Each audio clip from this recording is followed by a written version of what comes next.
and Sam. And we are Love to Hate. Back again with another preview video. This time we're taking a look at a game that is going to be launching on Kickstarter October 13th, and that is Word Hustle. We were provided a prototype copy for preview, and so we've got that on the table right now. Let's go ahead and show you what Word Hustle looks like on the table real quick. All right, so I have Word Hustle on the table here. And before we get too far into this, I do want to remind you that everything that you see is prototype. So the final artwork and components, maybe even some of the rules, may be different when the final product is released. Now that we got that out of the way, let me explain how Word Hustle works and how it's different from some of the other word games you see out there. To set up the game, you're going to have a number of these letter tiles drawn from the bag at random that are dependent upon the number of players in the game. After you figure out who the first player is, which that is the person who has the most letters in their first name, they will draw two letters that they want from the pile of letters in the middle of the board. And these are all face up so everyone can see them. So that player may want A and R, for instance. And then it'll go around the table clockwise, each person drawing two letters at a time until everybody has 8 letters each. Then once you have your 8 letters, you will choose one letter from those 8 that you don't want, and you will put it back in the bag, like so. Now that you're set up, a round starts with that first player rolling the dice. And there are 4 white dice and 1 red die. Whatever comes up on the red die is locked in place, and so that will go in the first slot. You can't re-roll the red die. You're stuck with whatever you've got on it.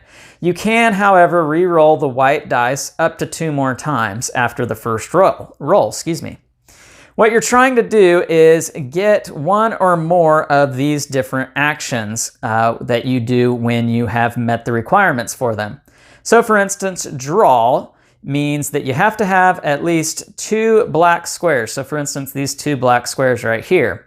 If you get 2, then you will be able to draw 2 more tiles from the sack.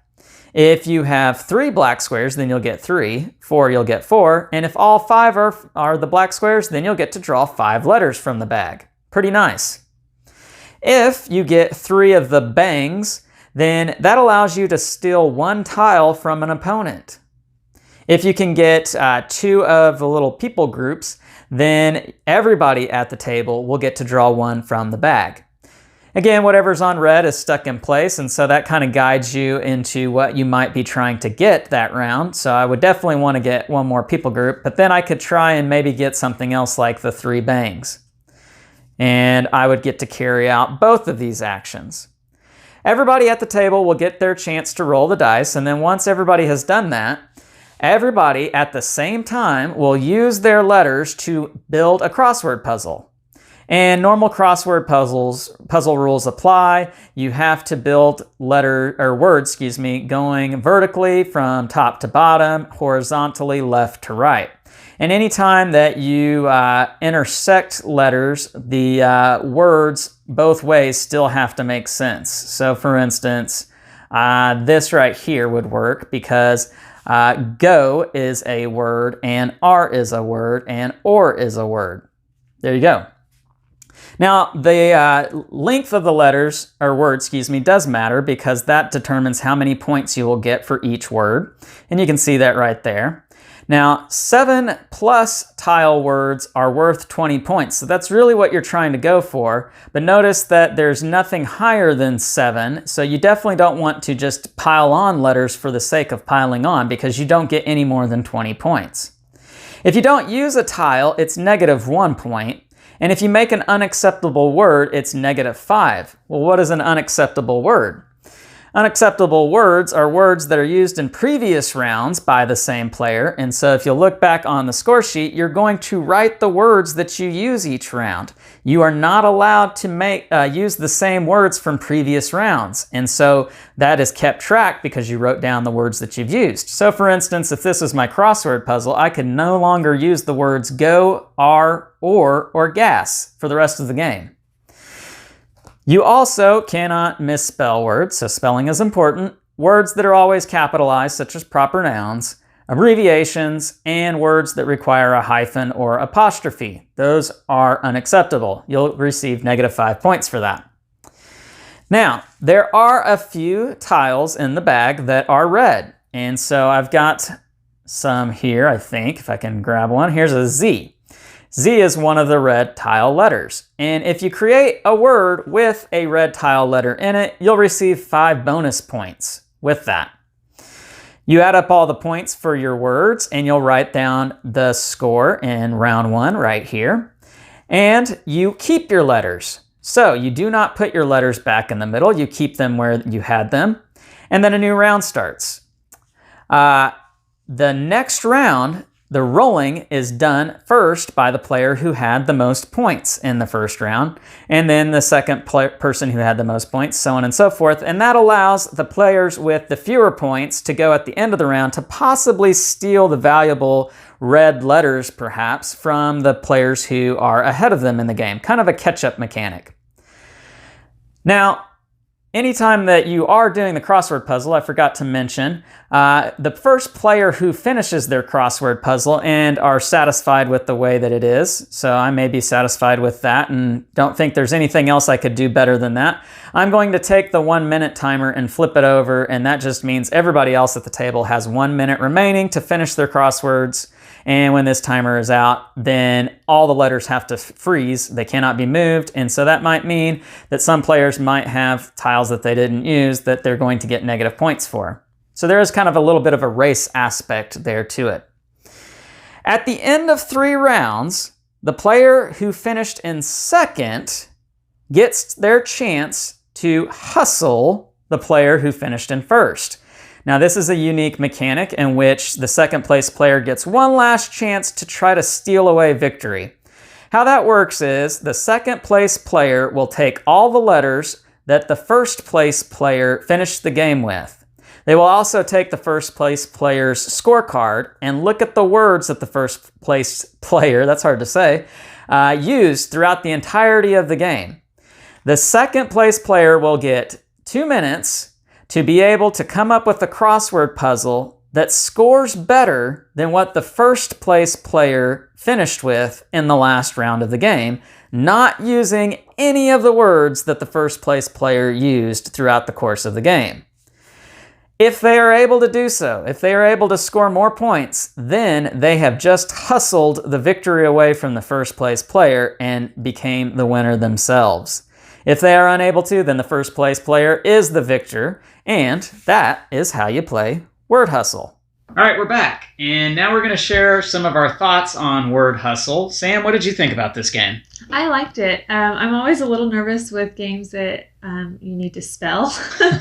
Me too. Because I'm not a good speller. But I really enjoyed this one. I liked it a lot better than Scrabble or something like that.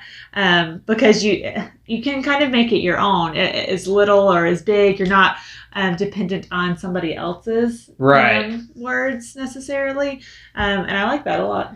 Yeah, it's unique in that you are making your own crossword puzzle. You're not limited to what is already on the board because there is no board in this game. It is something that you yourself are doing. Now, that being said, there is interaction in this game with the dice and stealing other players' letters, trying to get to be one of the top 2 to be able to do that hustle at the end of the game, because then you get to use the other players' letters to try and come up with a crossword puzzle better than theirs. Yeah. It's all really unique and fun how this game works. And I agree with Sam. I think this is a game that I would much rather play over Scrabble or Bananagrams. Word Hustle is one that I think gamers are really going to like because it does provide that unique twist that you don't really see a lot in run-of-the-mill word games. The speed of it and the competition, I don't think you see as much in those other games. Right, yes. This is a snappy, quick game because it's simultaneous. You know, everybody is trying to come up with their words at the same time. And it's not a race, but it's definitely one you don't want to fall behind. And so I guess it kind of has race aspects. It gets your heart racing a little bit more than just sitting there and waiting forever for that person to come up with their words. I wasn't even paying attention to what everyone else was doing. You're so focused on yourself. Right, yeah. There's not a lot of downtime in this game. The only downtime that I think there is when someone else is rolling the dice. But even in that, they may roll something that you benefit from. And so there's really not any downtime in this game. And another plus that it has going for it. Sam, is this a game that you think non-gamers would enjoy? Oh, yeah. I mean, I think we've all played Scrabble at some point or another. Bananagrams, too. And I think it kind of just adds concepts that we're all familiar with, and so it's easy to incorporate that with non-gamers. I do think as far as age goes, you want to make sure you're playing with people that are kind of on your same level of education wise, as far as like we probably wouldn't play this with our 8-year-old because we're going to beat him. True. Now, that being said, there are unique rules in Word Hustle that you can gear this down with when playing with young children, and so it can be adapted to work well. I can see this being fun though, for especially our new speller. Yeah. And kind of you could make it more of a learning game as well. Absolutely. Yeah, we have a 6-year-old and she's still trying to pass first grade spelling tests. So I think this would be one that might be helpful for her even.